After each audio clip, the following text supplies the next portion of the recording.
don't see anything, Mom. I don't see anything. You see him?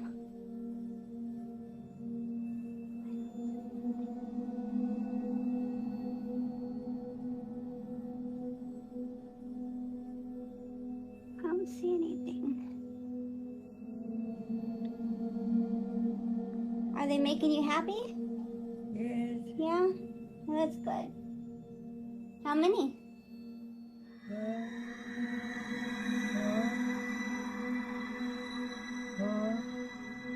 Four? Four?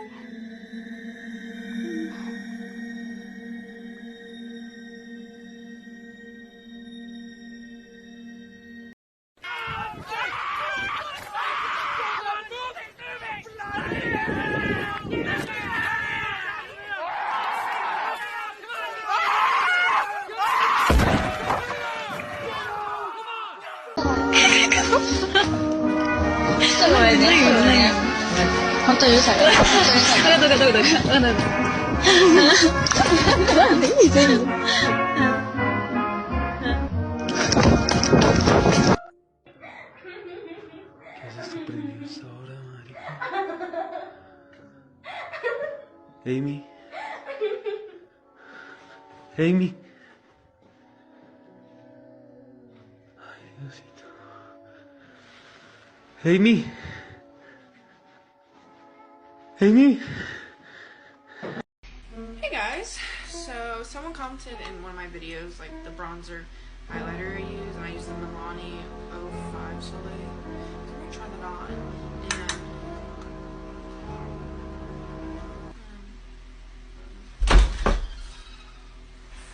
no,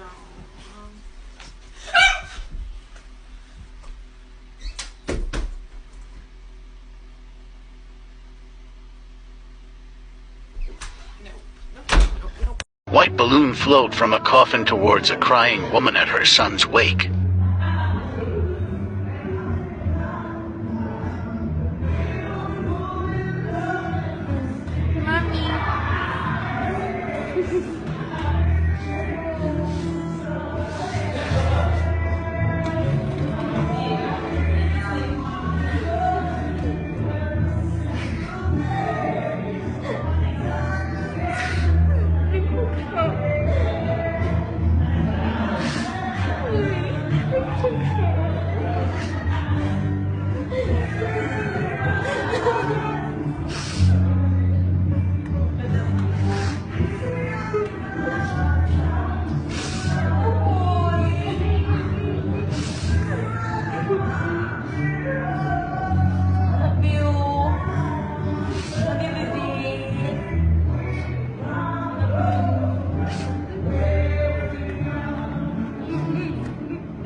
Do these look familiar?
So I came home from the store, and I opened up this gallon of milk, and I poured myself a glass of milk. And then I realized I should have shaken up that milk, so I poured my milk back into the jug. Now my milk jug is full of milk, and I still have this much milk left in my glass. How does it make any sense? Where did all the milk come from? Oh, what the fuck? Yo, the sky is fucking blue! Oh, here! And then it turned off! Yo! I got that on camera. I got that on camera. I got that on camera. This thing was fed just went that way.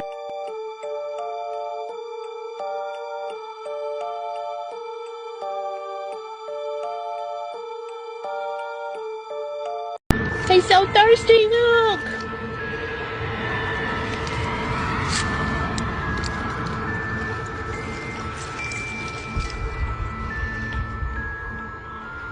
I know he looks like he wants to bite me, but I'm just saying that he's thirsty.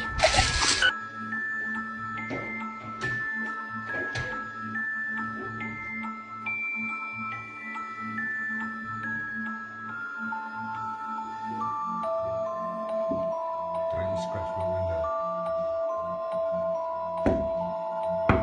Oi!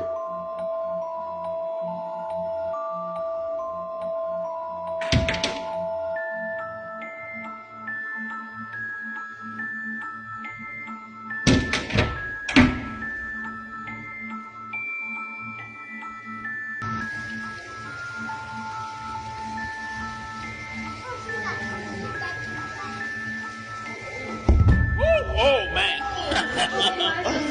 Whoa.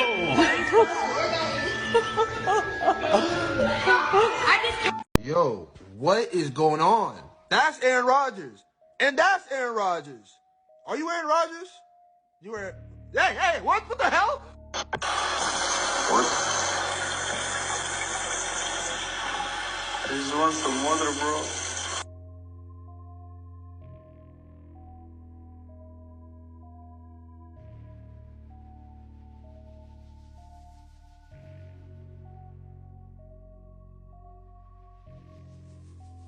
Hello, chickies. Hi, babies. Oh, goodness. Where y'all going? Where are you going? You ready for some grubs? Let's go! It's grub time! What the fool? Why are they all not moving?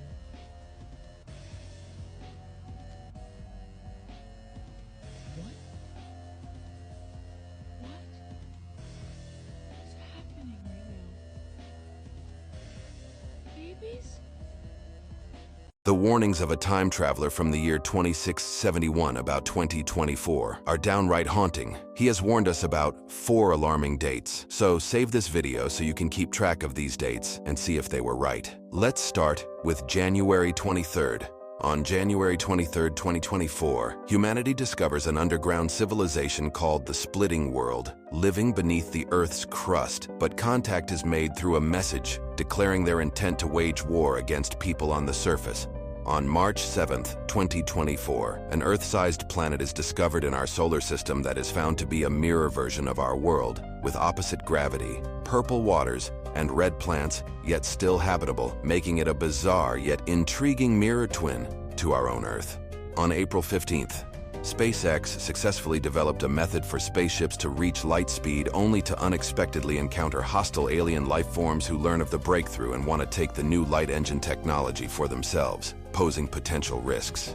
Finally, on June 29, 197, mysterious statues suddenly materialized in every country around the world, which are then discovered to have been covertly installed by unknown aliens to both observe and frighten humanity, as some kind of social experiment or prelude to an invasion, after their leader, Mitch, succeeded in his malign plans against Earth. Comment absolutely if you think any of these will come true.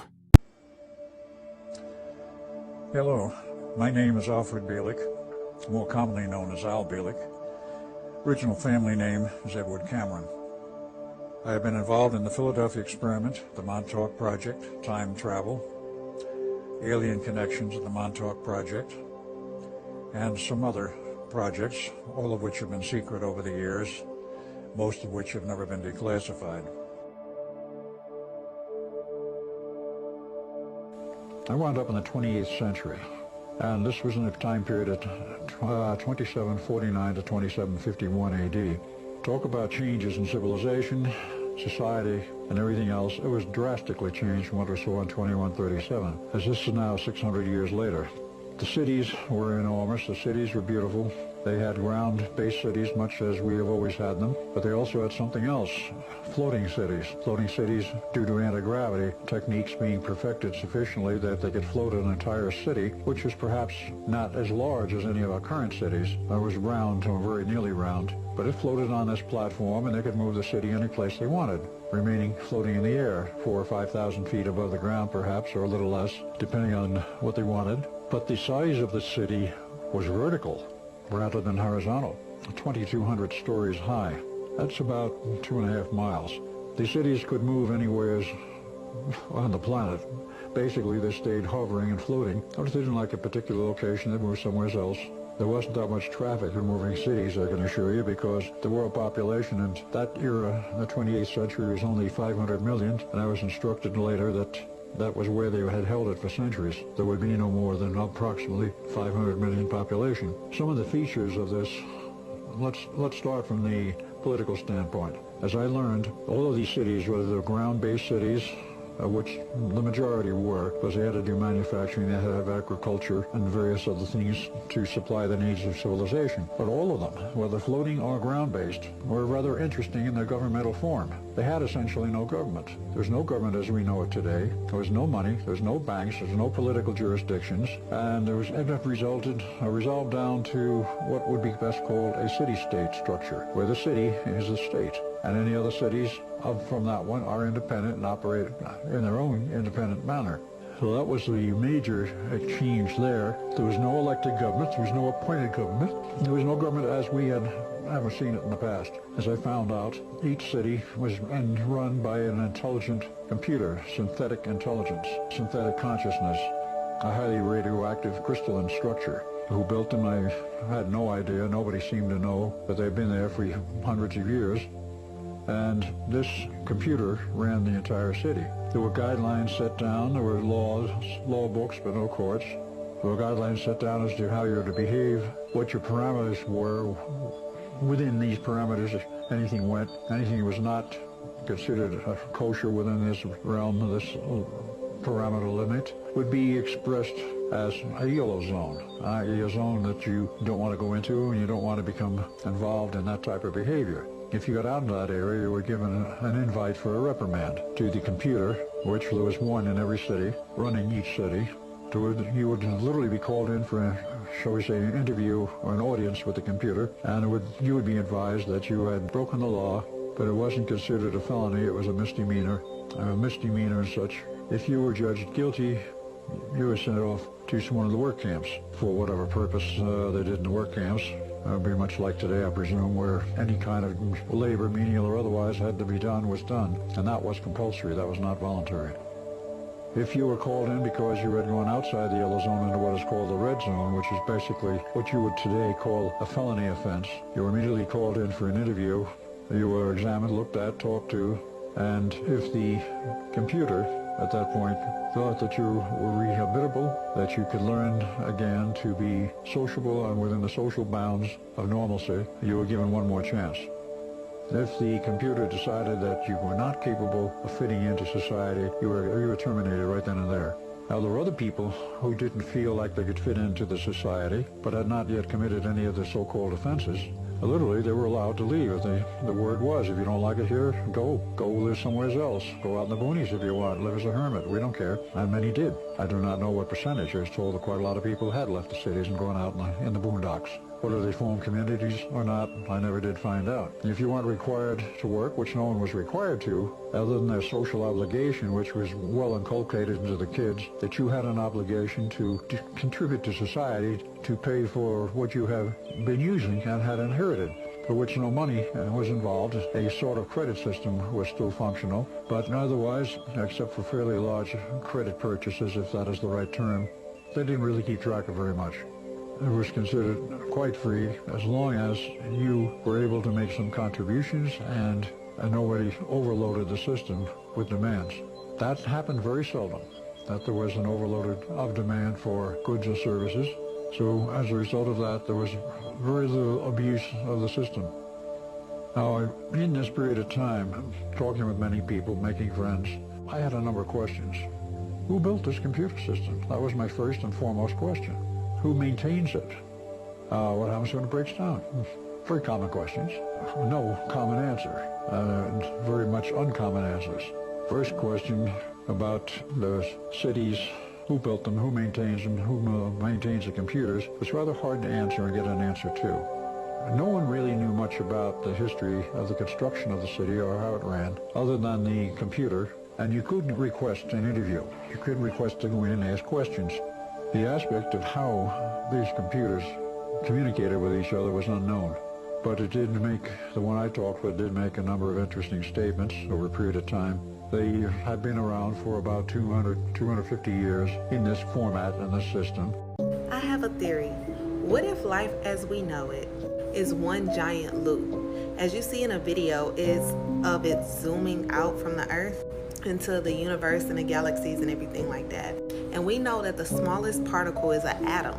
So what if when you're zooming out, you're really zooming in? Because you're just one big, large body, but when you break you down to your cells on a molecular level, you just get this reality again. Look at this video.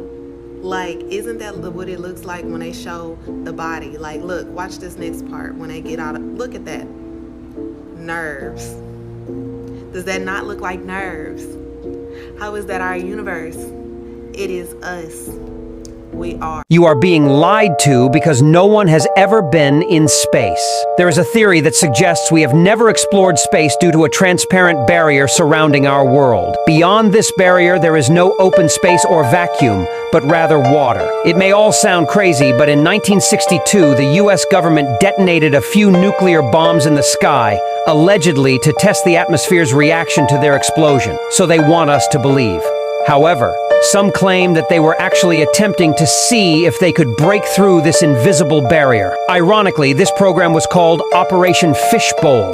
This theory is fueled by the observation that many have noticed stars appear to twinkle or shimmer through a liquid-like substance when viewed with the naked eye or through a camera. Rocket enthusiasts have also noted that the rockets we have launched seem to encounter an invisible ceiling, creating an effect. This freaked me the fuck out. This fact. Can I share this? I don't want to be blamed. I doubt I could stop you. I don't want to be blamed if you cannot get to sleep tonight. No, I'll be okay. Okay, all right. So, this dark energy in the future will render the universe so large, having accelerated so significantly that all the galaxies of the night sky will have accelerated beyond our horizon.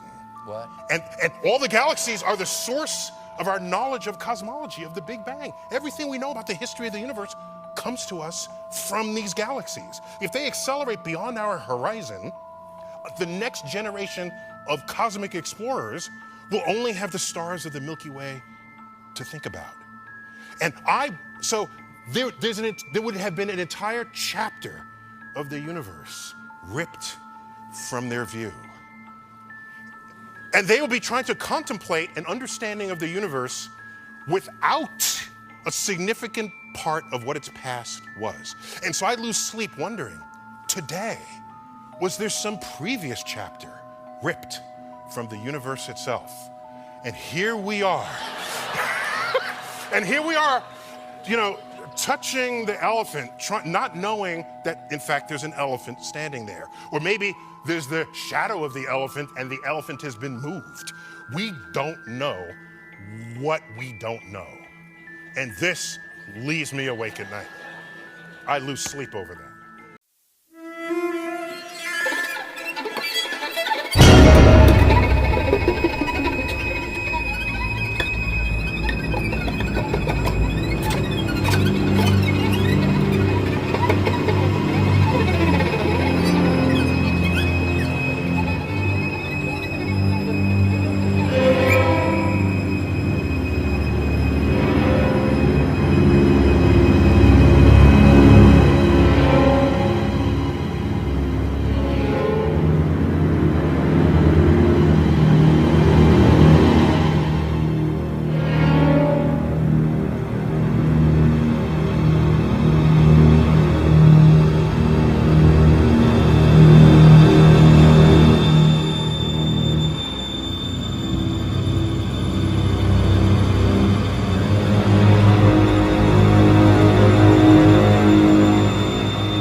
This is actually the most terrifying video I could find on the dark web.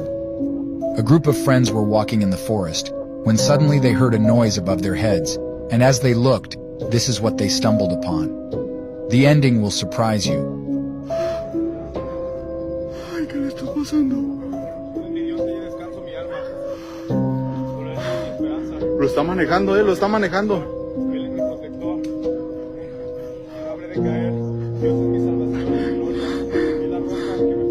Está rezando Junior.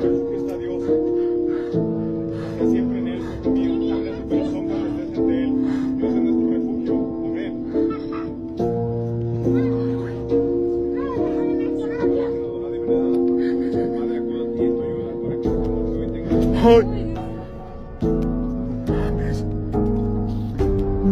Este no es Munra. Este no es Misael. Lisa. Este no es Lisa. Things humans weren't meant to see. A man traveled to Egypt and placed a remote-controlled car inside one of the pyramids.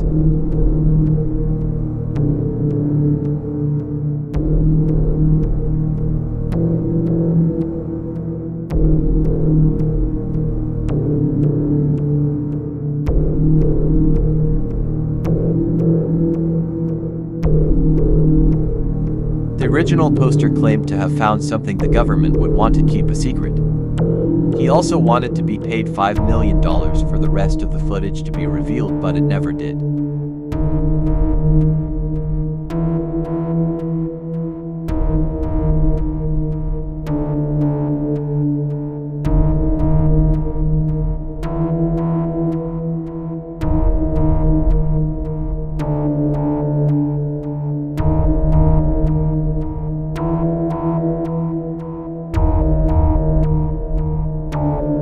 As it gets deeper, it shows what appears to be a tall figure inside the chambers.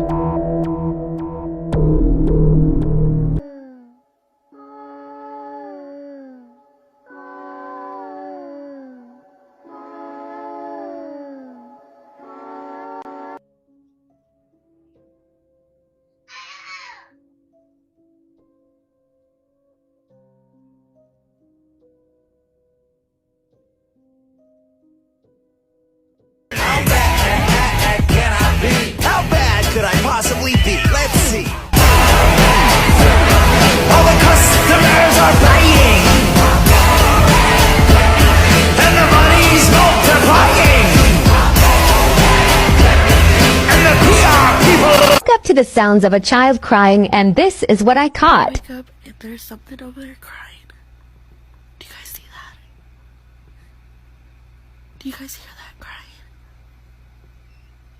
Look, it's fucking moving.